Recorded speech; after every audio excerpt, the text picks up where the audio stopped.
हाँ भाई, 8वीं कक्षा के प्यारे बच्चों, मैंने आपको पहला पाठ आधा करा दिया था। पाठ का नाम क्या था? सुभाषी तानी। 3 श्लोक करा दिए, चौथा निकाल लो। चौथा श्लोक क्या है? पीत्वा रसम तु कटुकम मधुरम समानम माधुर्यम एव जनयेनम मधुमक्षिका अशौ संतथैव समसजंजन दुर्जनानाम श्रुत्वा वचय मधुर सुक्त रसम सरिजंती। अब क्या कहते हैं? मधुमक्खी के बारे में बता रहे बेटा। जो मधुमक्खी ने कहा है वो क्या पीती है? कड़वा भी पी आती है। कोई फूल का रस कड़वा भी होगा, किसी और पे भी बैठती है तो उसका कड़वा भी और मीठा भी दोनों प्रकार के रस ले लेती है, लेकिन अपने छत्ते में ला करके उन दोनों रसों को कैसा बना देती है? मीठा ही बना देती है। समझ में आई? तो क्या कहते हैं? देखो, पीतवा मैंने पी करके, रसम रस, तू मैंने तो, कटुकम कड़वा, मधुरम मीठा, समान मैंने बराबर। नौका पी करके कौन? माधुर्य में मीठा ही, माधुर्य मीठा को या मधुर, ए मैंने ही मीठा ही। जनयेनम उत्पन्न करती है, मधुमक्षी का अशौ, दोनों प्रकार के कड़वा और मीठा।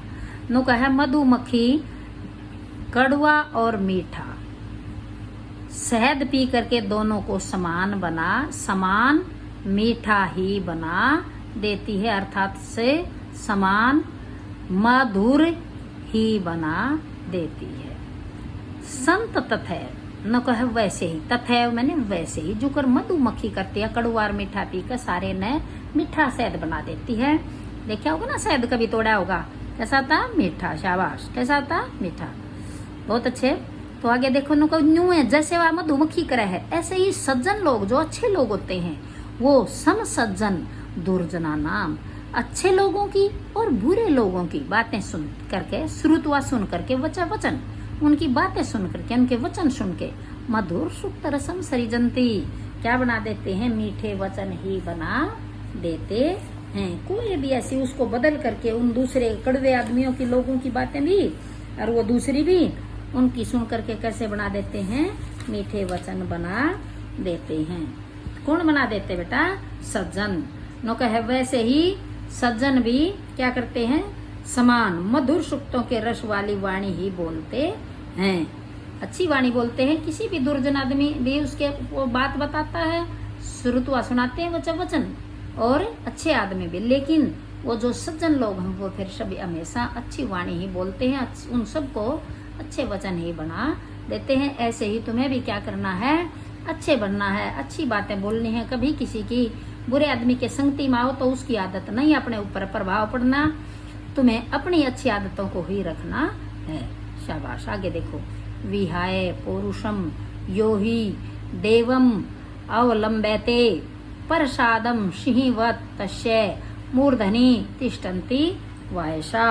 क्या कहा है? पौरुषम मैंने मेहनत, पौरुषम मैंने मेहनत, विहाय मैंने छोड़कर, यो मैंने जो, ही मैंने ही, देवम देवता, अवलंबते क्या करते हैं? नु कहा जो आदमी क्या करते हैं? परिश्रम को छोड़कर किसका? भाग्य का सहारा लेते हैं कि यो मेरा भगवान कर देगा, हे राम तेरे को व्रत रखूं, प्रसाद बांटूं, तेरे को पास कर दे, ये उसका सहारा लेते हैं। ऐसे नहीं। जो आदमी मेहनत को छोड़कर और किसी दूसरी चीज का सहारा लेता है, अर्थात किसका? भाग्य का सहारा लेता है।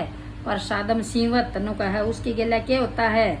वे कभी भी क्या नहीं कर सकते? ऐसे आदमी उन्नति नहीं कर सकते, आगे नहीं बढ़ सकते। जैसे पढ़ाई में आगे नहीं बढ़ेंगे, घर के काम में, किसी में भी हमें हमेशा अपनी मेहनत पर ही विश्वास रखना चाहिए। आगे क्या कहता है बेटा? ये आगे कहता है नु है वो कभी भी क्या नहीं कर सकता? उन्नति नहीं कर सकता यदि सिंह महल में बैठ जाए। देखो, प्रसादम सिंहवत, प्रसादम होता महल, तस्य मैंने उसका, मूर्धनि तिष्ठन्ति वैसा, मूर्धनि मैंने कहाँ बैठ जाता है? उसके सिर पर। मूर्धनि क्या होता है? सिर पर। तिष्ठन्ति बैठ जाता, वैसा कौवा। नो कहे कोई सिर थोड़ा बैठ सके है किसके? महल में। अब उसको वो तो कौवे के समान हो जाएगा, अब ऐसे बैठेगा तो। समझ में आई ना? नो कहे यदि सिंह महल में बैठ जाए तो वह भूखा मर जाएगा। क्यों? क्योंकि कोई उसके पास नहीं आएगा। उसे अपने पेट को भरने के लिए हाथ पैर चलाने पड़ते हैं। क्या करना था? अपना शिकार खुद ढूंढना पड़ता है। वैसे ही हमने भी अपनी मेहनत अपने आगे बढ़ने के लिए मेहनत करनी पड़ेगी, अपना मेहनत को छोड़ना नहीं है और किसी अपने भाग्य के सहारे पर नहीं रहना है, नहीं तो हम महल में बैठे हुए शेर के समान हो जाएंगे हैं। समझ में आए? भाग्य के भरोसे हमें कभी भी नहीं बैठना चाहिए। तनु का जब जो करे वो महल में बैठ जाएगा तो उसने अपना तो पेट तो भरना ही है ना। तो नु कहा उसके सिर पर कोई ही बैठते हैं। किसके ऊपर? नु कहा जो महल में जब शेर बैठ जाएगा, ऐसा सूदा बन जाएगा तो उस पर कोई बैठेंगे ना, तो क्या हिम्मत को उस पर शेर पर बैठ जाए। तो तुम्हारा भी वही हाल होगा ना, काम करोगे तो तुम्हारे ऊपर भी ऐसा भार पड़ेगा। किनको? ये जो बुरी बुरी आदतें हैं उनका तुम्हारे ऊपर बोझ पड़ जाएगा, कौवे की तरह। समझे? कौवे को अच्छा नहीं मानते इतना। तो आगे देखो बेटा, तो हम तुम्हें क्या करनी है? मेहनत करनी, कभी भी मेहनत को नहीं छोड़ना है, आगे बढ़ना है। आगे है पुष्प, पत्तर, फल, छाया, मूल, वलकल, दारू भी। ये सभी किसके भाग है बेटा? पेड़ के भाग हैं। किसके भाग है ये? पेड़ के। पुष्प क्या होता है? फूल। पत्तर क्या होते हैं? पत्ते। फल, फल। छाया, छाया। मूल, जड़। वलकल क्या होता है? पेड़ की छाल। क्या होता है? पेड़ की छाल। और दारू भी क्या होता है? लकड़ी को कहते हैं दारू भी, लकड़ी जो होती है। धन्या महिरुआ, महिरुआ मैंने पेड़, महिरुआ क्या होता है? वृक्ष। नो कहा वो वृक्ष धन्य है जिसके पास हमें ये सारी चीजें प्राप्त हो जाती हैं। ये साम विमुख यान्ति नार्थिन। नो कहे अर्थिन होता है याचक, मांगने वाला, लेने वाला।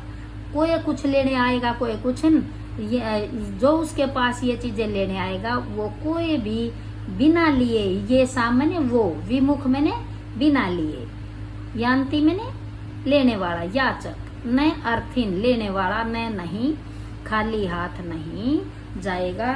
नो कहे हे भगवान ऐसे पेड़ को धन्य है जो क्या क्या है जिसके पास फूल, पत्ते, फल और क्या क्या है? फल, छाया, छाया के बाद जड़ और वलकल उसकी छाल, दारू भी लकड़ियां आदि सभी उपयोग में लाए जाते हैं। इसलिए इस श्लोक में वृक्ष को धन्य के माना गया। धन्य धन्य है महिरुआ वृक्ष, महिरुआ के पेड़ या वृक्ष। ऐसा विमुख यान्ति न अर्थिन, याचक मांगने वाला, न मैंने नहीं जाता, यान्ति जाता, विमुख मैंने खाली हाथ बिना कुछ लिए। नो कहे ऐसे पेड़ को धन्य है जो लेने वाला उसके पास से खाली हाथ नहीं जाता। समझ में आ गया बेटा? इसलिए हमें भी किसी को खाली हाथ नहीं भेजना चाहिए। हमें भी ऐसा ही बढ़ना चाहिए। कुछ समझने आए, कोई पूछने आए, कोई हमारे सवाल समझे, कोई पाठ का श्लोक का कुछ पूछे तो उसको हमें बता देना चाहिए। आगे देखो, चिंतनिया ही विपदाम आदाव एव प्रतिक्रिया। नो कहे हमें विपदा के आने से पहले ही उसके बारे में सोच लेना चाहिए। न कु खननम युक्तम प्रदीपते वहनी ना गृहे। नु कहे जब घर में आग लग जा तो उसी टाइम कुआं खोदने से क्या फायदा? अर्थात क्यों खोदते हैं कुआं? नु कहे जब आग लगेगी तो पानी चाहिएगा। अब कुआं खोदने में कितने दिन लग जाएंगे देखो, तो इतना घर में आग के नहीं खड़े रहेंगे। तो इसलिए उसके बारे में पहले ही हमने सोच लेना चाहिए, चिंतनिया सोच लेना चाहिए। विपदा विपत्ति के बारे में, आदाव एवं आने से पहले ही, प्रतिक्रिया उसके बारे में हमें क्रिया कर लेनी चाहिए, सोच काम कर लेना चाहिए।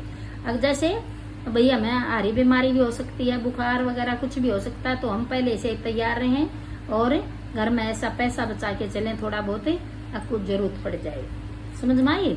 तो इसलिए हमें विपदा के आने से पहले उसके बारे में प्रतिक्रिया अर्थात विचार कर लेना चाहिए। जिस प्रकार अगर घर में आग लग जाए, क्या हम उसी समय कुआं खोदने से क्या लाभ? अर्थात हमें उसके बारे में पहले ही प्रबंध कर लेना चाहिए। समझ में आ गया? नो कहे आने वाली मुसीबत से रक्षा का उपाय उसके आने से पूर्व ही सोच लेना चाहिए। मुसीबत के आने पर यदि हम उपाय सोचते हैं तो हम उसी प्रकार असफल हो जाएंगे। जैसे आग लगने पर घर में बचाने के लिए कुआं खोदने की तैयारी, जब तक कुआं खोदेंगे तब तक घर तो जल करके हो जाएगा, राख हो जाएगा और उस फायदा, उस कुएं का खोदने का कोई फायदा नहीं। इसलिए हमें कोई भी चिंता नहीं करनी चाहिए, चिंतन करना चाहिए, विचार करना चाहिए। चिंतन या नहीं बेटा, चिंतन होता विचार करना या सोचना उसके बारे में। विपदाम होता मुसीबत। समझ में आई? प्रतिक्रिया होता है उसका उपाय। प्रतिक्रिया क्या होता है? उसका उपाय सोच लेना चाहिए। आदाव एव मैंने आने से पहले ही, आदाव एव आने से पहले ही। तो भाई ये पाठ अपना पूरा हो गया। अभ्यास का पहला प्रश्न है, ये तुम पीछे भी समझाया था। पाठे दत्तानाम पदानाम सहस्वरम कुरुत। पाठ में दिए हुए जो श्लोक कराए हैं उनको तुमने क्या करना है? लय में गाना है। अब ये खाली स्थान है, ये तुम मैंने भी भेज दिए करके, लेकिन पाठ में से भी भर सकते हो। दूसरे के प्रश्न मैंने लिखवा दिए, समझा दिए हैं, पाठ समझा दिया, समझ में आ जाएंगे। चौथा है ये कंजूस है, इसको ये इधर तो हिंदी में है और इधर तुमने क्या में लिखना? संस्कृत में। संस्कृत प्रदानी लिखते है, ठीक है। तो अब लोभी है, कृपण से अभी आया था ना, मधुमक्खी मधुमक्खी का शौ, तिनका त्रिणम पूंछ, ठीक है। कड़वा कटुकम, कंजूस, कृपण, तो स्त्रियां, ये सारे हैं। अब ये है कर्ता क्रिया, इस वाक्य में है काम करने वाला होता ये पहले, और क्रिया होती है जिसको हम धातु कहते हैं। भवंती, सृजंती, भवंती, जनिये, नास्यति, भवंती, ये क्या होती? क्रिया।